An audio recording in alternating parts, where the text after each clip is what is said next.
Hey, my name is Bryan Ogilvie and welcome to my video, How to Stay Focused. The full title is How to Stay Focused, The Hidden Science to Self-Generated Ambition.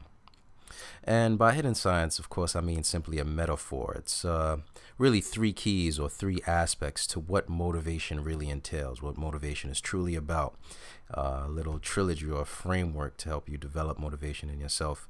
Again, my name is Bryan Ogilvie. Here I am with my book. I'm the author of How to Conquer Yourself, Discipline and Willpower for the Conscious Creative Thinker, which is a pretty cool book. I hope you check it out when this video is finished. The cover image here, and also I blog, right? I'm the owner of DoTheKnowledge.com, and DoTheKnowledge.com has a blog where I blog daily called Today's Transcendence. Hopefully you'll check all of this out when the video is finished. But right, the link to get the book is in the sidebar of the blog. It's on Amazon. How to Conquer Yourself. Some pretty cool stuff. All right, so let's begin. DoTheKnowledge.com/transcend is the URL. All right, first principle. 75% of motivation is non-motivational. What I mean is that just as 75% of communication is non-verbal, just as most of what you communicate stems from your body language and your tone of voice or the situation, the context you say it in really, rather than simply the words themselves, 75% of motivation, most of the weight, you see the girl here holding the scale, most of the weight of what motivation is about is non-motivational as well. Most of how motivated you are, it stems from your perspective towards life, your habitual behaviors, the people you associate with, rather than simply what you do or, fail to do to quote-unquote motivate yourself. Motivation, it builds itself indirectly. It's a response to factors that seem unrelated to it. And these factors have more to do with your identity than they do with your source of inspiration or encouragement. So when it comes to long-term motivation, you can't really force, encourage, or logically convince yourself to be or stay motivated any more than you can force or logically convince someone to be or stay with you romantically. All right? Long-term motivation, it's a type of chemistry that happens on its own accord as an offset to the type of person you are and consequential to the type of life you choose to lead. You can only build motivation, therefore, by reverse engineering it, okay? By building it into your subconscious mind and your character. Again, 75% of motivation is non-motivational. Doing things like, putting affirmations on your bathroom wall, watching an inspirational movie, reading a New York Times bestseller, or just consuming more information or really replicating some mechanical routine, it's not enough to translate into a persistent sense of drive or ambition. These things have to be derived from within your own psyche, from within who you are as a person, and from your own cognitive or intuitive nature. Let's see, what do we have next? Again, all right, don't get me wrong. Books, movies, quotes, tactics of that sort, they're really a great place to start. But long-term motivation begins with rethinking and reconsidering the deeper aspects of life we tend to leave on autopilot or, in most cases, wholeheartedly ignore. Here's a few examples. All right, so step number 1, know your purpose in life, all right? Without a clear sense of purpose, it's difficult to get a clear sense of order or direction. And without a clear sense of order and direction, it's difficult to feel as though anything is worth the effort, honestly. And likewise, it's difficult to remain motivated. You can't be motivated to act without purpose any more than you'd be motivated to hop on a subway train without a end destination in mind. And that's why people who manage their time well tend to orient their careers around the talents that drives them. So I have David Data. He wrote The Way of the Superior Man, great book. He says, without a conscious life purpose, a man is totally lost, drifting and adapting to events rather than creating them. Without a purpose, a man lives a weakened, impotent existence, perhaps eventually becoming even sexually impotent or prone to mechanical and disinterested sex. So keep this in mind, all right?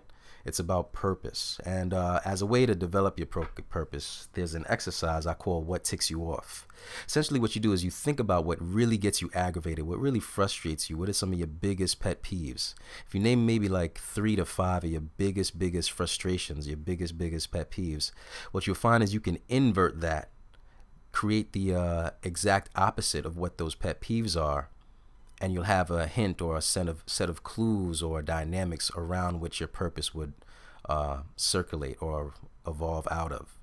And it could be anything from like war or ignorance to something simple like bad cooking or bad fashion. There's really nothing too big or nothing too small. But if you think about what really frustrates you and invert that, then you can see your life as having the purpose to create more of that opposite, more of that positive inversion. All right, so think about what ticks you off to know your purpose in life and convert it into its exact positive opposite.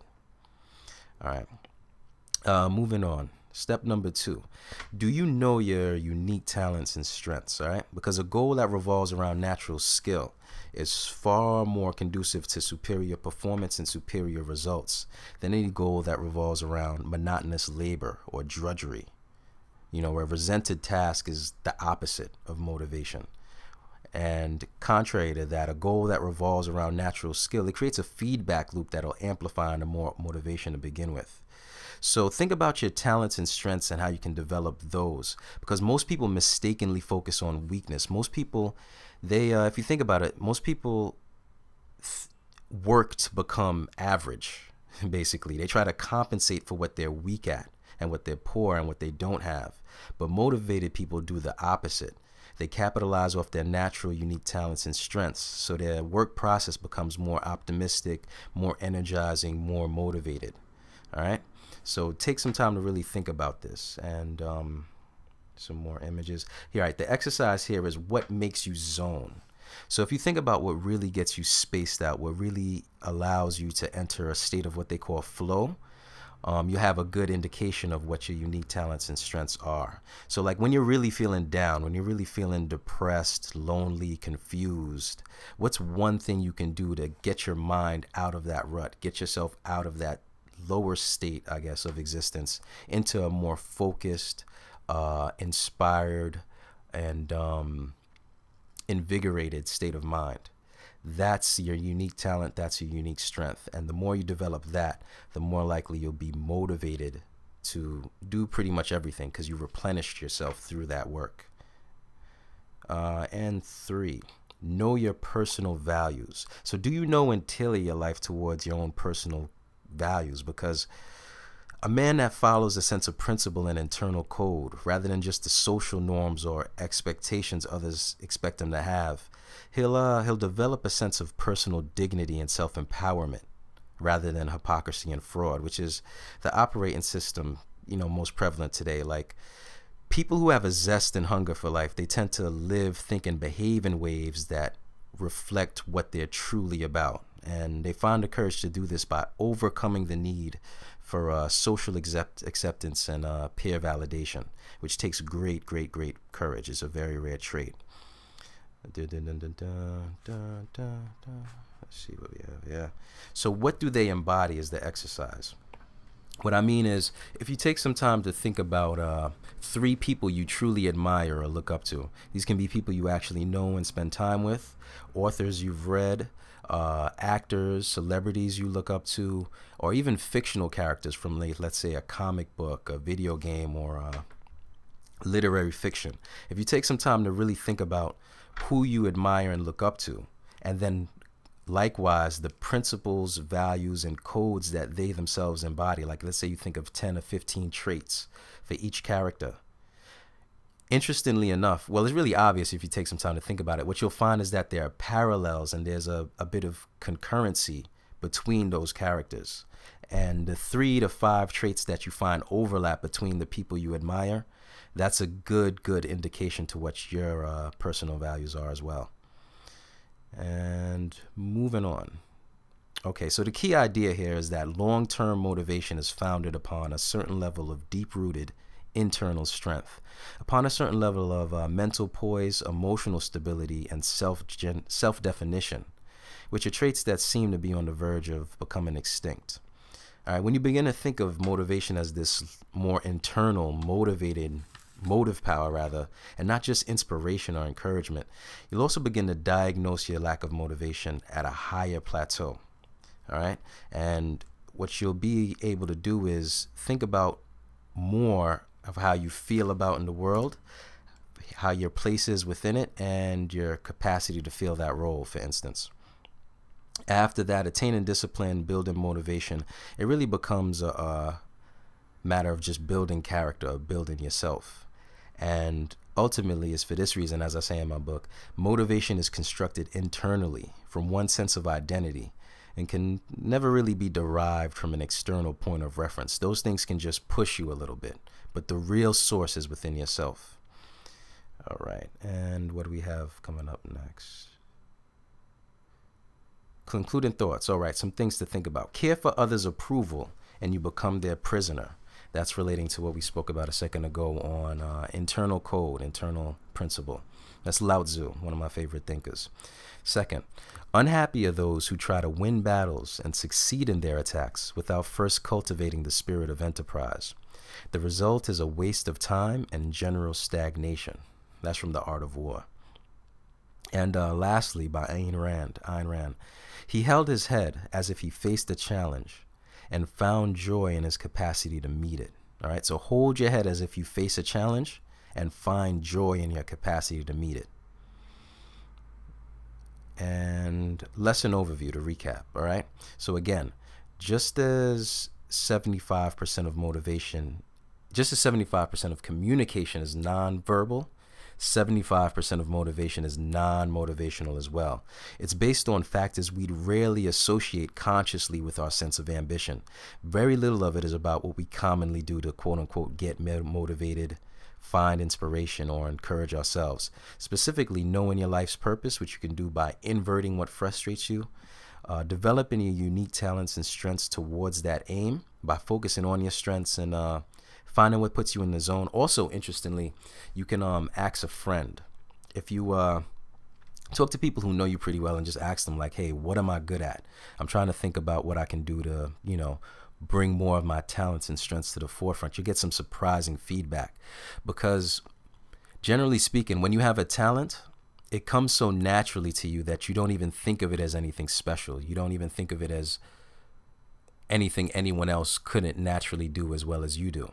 That's the catch-22 towards it. Like I had a friend in college. She told me, Bryan, you're really in touch with yourself. And I said, well, who else would I be in touch with? It took me a while to realize that that was a unique, intrapersonal intelligence that I had, and that other people necessarily who had it didn't have the same venues to explore it because they wouldn't find it within a social context, within their own actual networks. And that's kind of what led to this site, led to the book, led to the work you have in front of you now. So remember, ask your friend, find what puts you in the zone, but ask around because naturally speaking, you're probably so good at it, you don't even think of it as anything special. And third, lastly, adhering to your sense of personal code. By that, of course, just finding your personal principles and sticking to them. Because this is also interesting. In our celebrity culture, in our entertainment-based society, we come close to worshiping celebrities as though they could, bestow upon us their magical powers if we simply cherish them enough. So you want to step away from that trend, not necessarily exclude yourself from the social sphere or the, more political or media saturated zones. You want to stay aware of what's going on, but also have a deeper understanding. Take a second to really think about like who speaks to you and why do they speak to you and what does that really say about yourself and your own values. You'll find if you do that, you'll be way ahead of the game. So again, these three elements are key factors to the overall concern of motivation, which is primarily unconscious, is primarily not readily apparent. Thanks for watching this video. Again, I'm Bryan Ogilvie. For more on this, you can see my book. It's called How to Conquer Yourself. It's on Amazon and it's also on my blog. So dotheknowledge.com/transcend. You go there. You can not only check out the book, but ton of other dope content like this: videos, audios, articles, etc.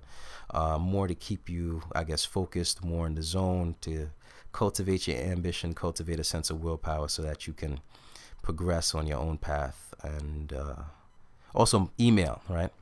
Bryan@dothenaj.com for any questions. Again, thanks for checking this out. It really means a lot. And take care.